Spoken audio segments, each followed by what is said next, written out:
Question number 23 JEE Main 2024 Phase 1 29th January ചോദ്യം നോക്കാം. For a reaction taking place 3 സ്റ്റെപ്സിൽ at the same temperature overall rate constant. അപ്പോൾ chapter chemical kinetics ആണ് അല്ലേ. A1 A2 A3 ഉത്തരങ്ങൾ കൊടുത്തിട്ടുണ്ട് and you are asked to find overall EA. Activation energy K ആയിട്ടുള്ള ബന്ധം Arrhenius equation K is equal to AE to the power minus EA/RT അല്ലേ.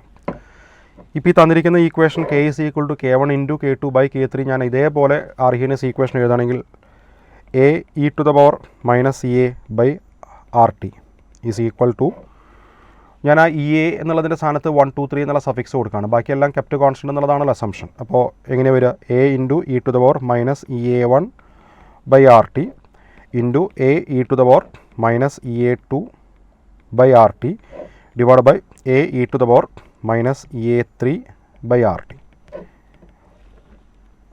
അപ്പോൾ അതിൽ A എന്തായാലും കോമൺ ഫാക്ടർ വെട്ടിപ്പോവും അല്ലേ.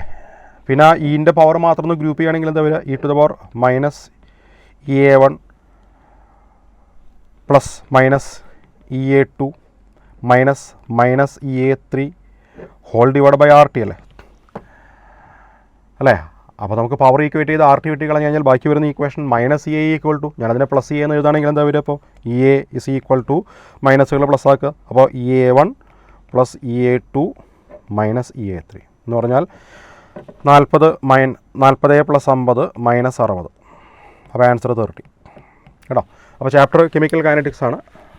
ഓക്കെ, ഒരു ന്യൂമറിക്കൽ സൈഡ്. ഇപ്പോൾ പ്രോബ്ലത്തിൽ അല്പം ഒന്ന് ചിന്തിക്കേണ്ട ഒരു കാര്യം എന്ന് പറയാവുന്ന ഒരു ക്വസ്റ്റ്യൻ ഇത്രയേ ഉള്ളൂ.